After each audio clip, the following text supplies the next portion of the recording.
During the brutal winters of World War II, families across Europe faced a daily battle against freezing temperatures, ration shortages, and the ever-present threat of wartime destruction. Some of the most remarkable survival strategies didn't come from governments or armies. They came from ordinary people, thinking creatively under extreme pressure. Today, we'll uncover 9 forgotten World War II winter tricks that kept families from freezing. This video is for serious history buffs and survival enthusiasts alike, and I encourage you to subscribe to After the Sirens and comment with your favourite historical survival trick as we dive into these life-saving methods. These tactics are more than historical curiosities.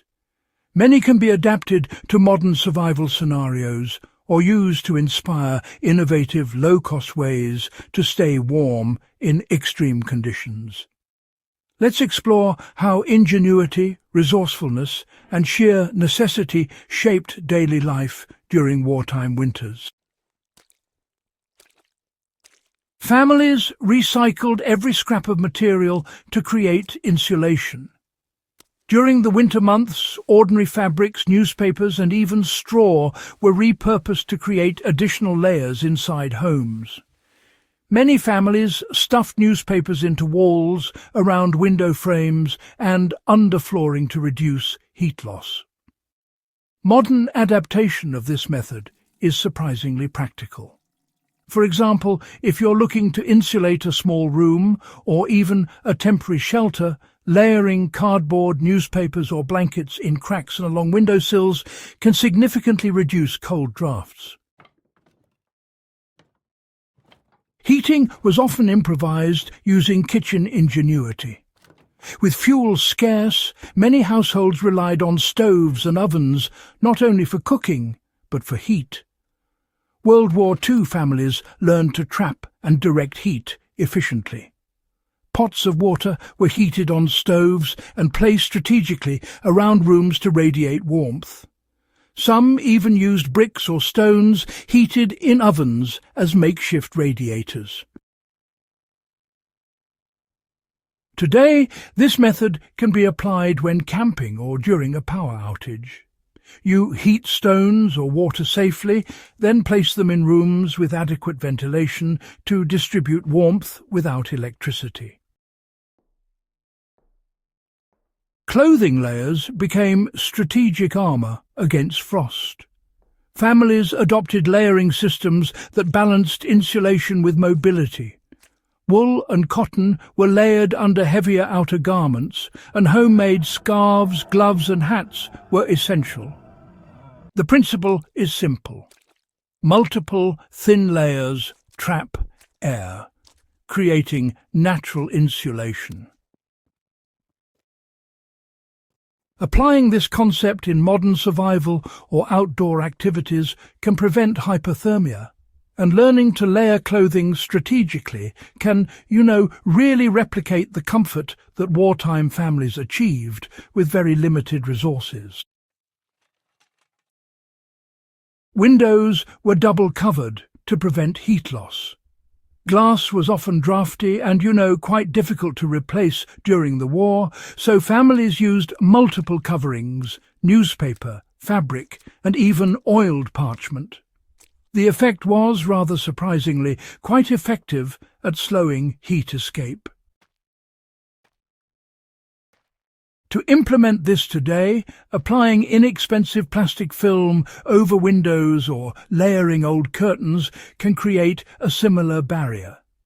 This really shows how simple, low-cost methods can be, historically proven solutions for retaining indoor warmth.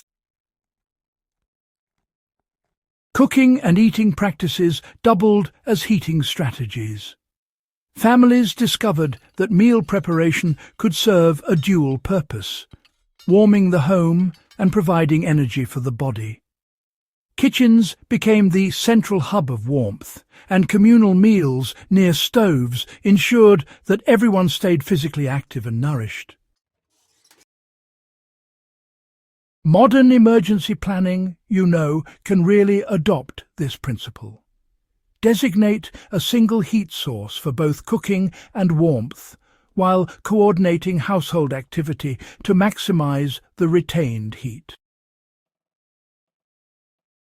Sleeping arrangements were well optimized for survival. Beds were often rearranged to conserve warmth, with multiple family members sharing spaces to retain heat. Clothing and bedding were layered strategically, and even simple techniques like placing straw under mattresses improved insulation. Today, these methods actually translate into practical survival advice. Shared sleeping arrangements in tents or small rooms, combined with layered bedding, can drastically reduce the risk of cold exposure. Utilizing outdoor shelters with clever modifications was, absolutely vital. For families forced to live partially outside or in partially destroyed homes, constructing insulated lean-tos or adding windbreaks around temporary shelters was common practice. They would line walls with scrap fabric or mud, and carefully position the shelter to minimize exposure to wind. This principle can guide modern survivalists in temporary emergency shelters. Position them strategically and add natural or improvised insulation to retain heat. Warmth was generated through physical activity. WWII families understood that, motion created warmth. Tasks like chopping wood, cleaning, or simple indoor exercises were incorporated throughout the day. This approach remains relevant. In cold conditions, staying, moderately active prevents body temperature from dropping dangerously, reducing the risk of frostbite. Communities, pooled their resources to maximize survival.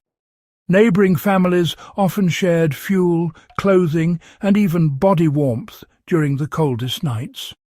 Resource pooling really multiplied survival chances.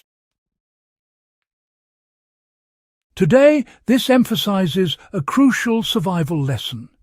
Sharing limited resources in emergencies significantly increases resilience, whether during power outages, extreme weather, or historical reenactment projects.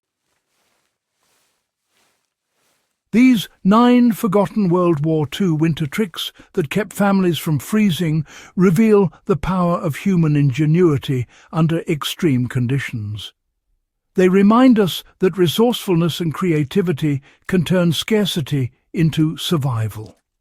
If this video inspired you, do consider subscribing to After the Sirens. Leave a comment with the trick you found most fascinating, and, share this knowledge with fellow history enthusiasts. Preserving these historical lessons ensures that the ingenuity of those who survived can continue to educate and inspire us today.